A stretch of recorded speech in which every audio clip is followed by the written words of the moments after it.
Et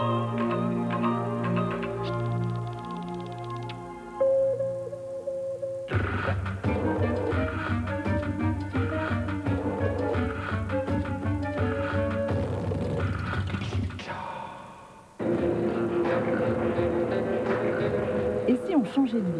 C'est ce que va tenter de faire Alain, le héros de Peau-Neuve, le premier long métrage d'Émilie Deleuze.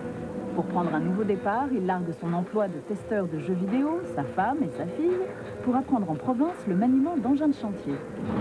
Des hommes donc et des gros engins pour un film de femme qui charme par son étrangeté, ses ambiguïtés subtiles, son analyse profonde et émouvante d'une angoisse dans un décor plutôt insolite.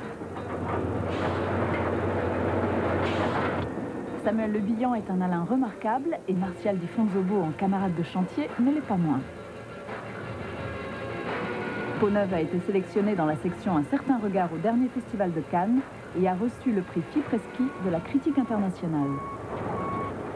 Pour votre premier long métrage, vous choisissez un sujet, j'allais dire pas original, qui est le changement de vie.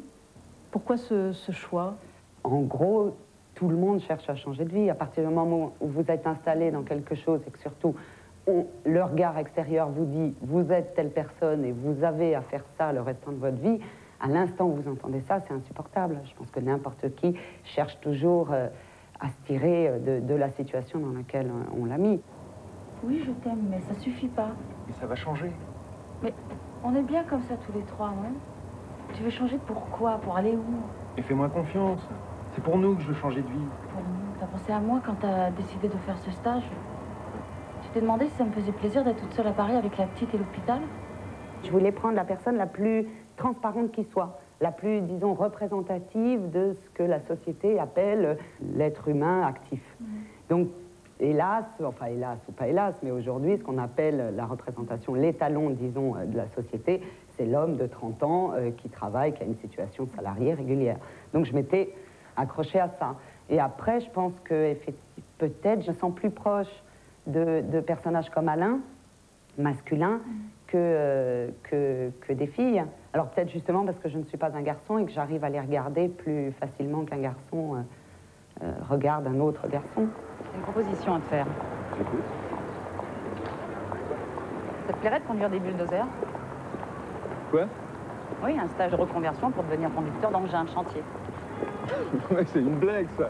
Non, pas du tout. Pour un garçon qui a envie de plein air et qui cherche un travail physique, c'est tout ce que j'ai trouvé. En règle générale, c'est vrai que j'aime énormément quand les films rentrent dans des milieux précis et qu'on voit, hein, on découvre un milieu. Donc je pense qu'effectivement, je me suis, au départ, j'ai cherché autour de moi dans quel milieu je pourrais rentrer pour raconter l'histoire d'Alain. Il se trouve que j'avais un parking en bas de chez moi, que pendant 2 ans, j'ai vu ces énormes machines faire des trous. Et comme n'importe qui, je me suis mis à les regarder, à m'arrêter, à les regarder, à tel point que je me suis dit qu'elles avaient vraiment quelque chose à voir avec l'image, avec le cinéma. Donc je suis partie là-dedans. C'est très cinématographique finalement, les pelleteuses. Toutes les machines sont à voir avec le cinéma depuis toujours. Celles-là, en plus, elles sont organiques, c'est des animaux. On peut imaginer tout, on peut imaginer des insectes, des dinosaures, mais elles ont quelque chose de profondément animal. Alors, comment tu les trouves? Quoi? Bah les engins. Je sais pas, je les voyais plus impressionnants. Mais attends, faut être à côté, il y a le bruit, la puissance. Allez, viens. Et Anna? T'as raison, faut qu'elle voie ça. Samuel était le seul qui, même si d'autres comédiens étaient très bons, c'était le seul qui pouvait donner cette impression d'innocence et qui pouvait m'y faire croire. Quant à Martial, c'est, je pense, un des plus grands, enfin, j'en ai pas rencontré 40, hein, mais je pense que c'est vraiment un des plus grands comédiens en France actuelle. Toi, c'est un mec qui comprend rien. C'est comme ça, c'est un mec qui comprendra jamais rien, alors...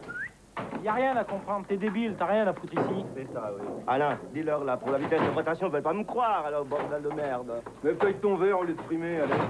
Je viens de leur payer un café, alors, tu vois, toi aussi, tu veux un café? Il y a très peu d'acteurs professionnels, il y en a 4 en tout. Tous les autres sont des gens qui jouent leur propre rôle. Alors, moi, j'ai pas de théorie là-dessus, hein. Je pense pas que les comédiens sont moins bien, mieux que les gens qui vivent leur vraie vie. Simplement, là, ça s'est posé presque dans des termes financiers au départ. On va vous donner plus de sous pour le prochain. Faut toujours voir. un mystère. Je ne sais pas. Émilie Deleuze, merci beaucoup. Tout de suite, on regarde Peau-Neuve.